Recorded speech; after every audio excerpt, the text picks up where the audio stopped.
Quand on est arrivé, c'était un hangar. Il y avait juste les deux murs latéraux en pisé et puis le mur du fond, une grande hauteur sous plafond et c'était assez sombre. Donc c'était un endroit pour stocker du matériel. Il y avait même une voiture, je me souviens. Et donc il a fallu rapporter plusieurs choses, c'est-à-dire premièrement de la lumière, parce que ça manquait pas mal de lumière, et puis essayer de trouver comment faire pour pouvoir aménager ce magnifique volume et pour que ça devienne quelque chose d'agréable à vivre. Donc la première phase du projet a été d'intervenir sur cette cour pour pouvoir mettre en scène en fait, et surtout cacher les cuves de récupération d'eau pluviale qui sont là. Donc on a 3 cuves de 4 mètres cubes qui permettent de récupérer toutes les eaux pluviales de la partie habitation d'origine. Et puis ensuite, on a travaillé sur la totalité du jardin pour que ce soit cohérent et qu'on puisse travailler les espaces de façon évidente. Donc on a retravaillé l'entrée, ensuite l'accès à la future grange qui à l'époque n'existait pas. Ça ressemblait à rien, c'était tout à refaire, les toitures, il y avait rien quoi. C'était tout abîmé, donc il a fallu commencer par les toitures et puis après on est descendu plus bas, on a refait tous les planchers, il fallait se projeter, donc c'était quand même pas évident. On veut vraiment garder l'âme de la ferme, parce qu'autrement c'était trop facile. Mais il y en a très peu maintenant dans la région. En fait, on a fait toute la partie conception ensemble, donc on a fait toutes les phases esquisse pro et consultation des entreprises. Et après, Claudie, elle a amené vraiment son expertise en tant qu'architecte intérieur, pour tout ce qui est technique et qui n'est pas tout à fait moi dans mes cordes. Mais c'était vraiment une collaboration. En fait, on avait le même souhait, c'est-à-dire ramener de la lumière naturelle. On avait cette ouverture donc, qui a permis de créer le mur rideau, mais plein nord. Donc plein nord, ça permet d'avoir une très belle lumière. En revanche, vous n'avez pas de soleil direct.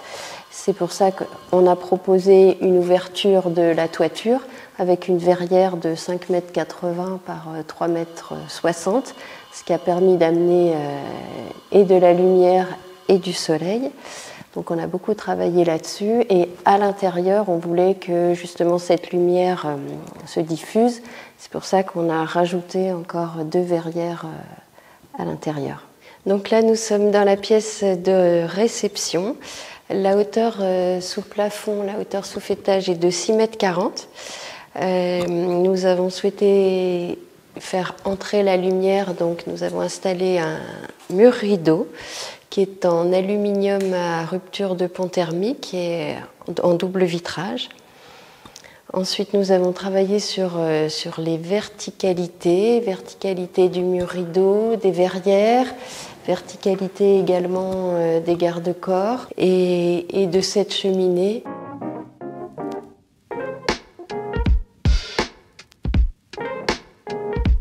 Pour tout ce qui est matériaux, on a voulu trouver des matériaux qui étaient très naturels entre guillemets, parce qu'en fait on a quand même déjà on a voulu récupérer les couleurs du site. Donc on a regardé déjà ce qui existait, ce que les clients avaient déjà fait comme travail, et on a récupéré exactement les petits pavés, les pierres, les enduits. Et au niveau du sol, les cours n'étaient pas tout à fait encore finis. Donc on a voulu trouver un compromis entre des pierres qu'on peut mettre à l'intérieur, qui puissent se mettre également à l'extérieur, pour que quand les portes soient ouvertes, ça se fasse vraiment intérieur-extérieur, et que ce soit vraiment ici un petit peu comme pas une orangerie, mais voilà, un jardin d'hiver. Voilà. Et du coup, c'est pour ça qu'on a créé cette différence de niveau, pour se dire que ça, c'est comme si c'était un peu déjà intérieur-extérieur, et ensuite on rentre un peu dans la maison. Donc le souhait de Pascal était d'avoir une cave petite, mais qui permette de ranger, de stocker beaucoup de bouteilles. On lui a proposé des casiers sur mesure avec des casiers de rangement, mais aussi des tablettes de biais pour qu'il puisse mettre en valeur ses belles bouteilles. La cave n'a pas de dalle au sol, elle est en gravier pour pouvoir garder l'humidité naturelle. Laurence et Pascal nous ont demandé une petite kitchenette que nous ne voulions pas voir, c'est pourquoi elle a des portes rétractables. Elle permet également de communiquer avec la cave pour le passage des verres.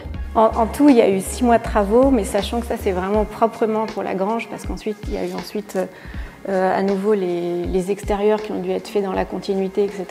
En fait, il y a eu plusieurs phases, mais pour le chantier à proprement dit, oui, on peut dire les 6 mois. travaux ont duré 6 mois.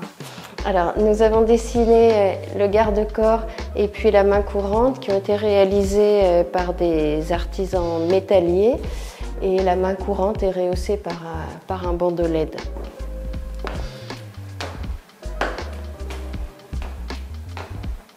Ici, nous sommes dans l'espace modulable chambre la nuit et salle de jeu la journée. C'est une pièce qui est très lumineuse, qui est très agréable et qui permet aux enfants d'avoir un bel espace puisque ce lit en fait est rétractable.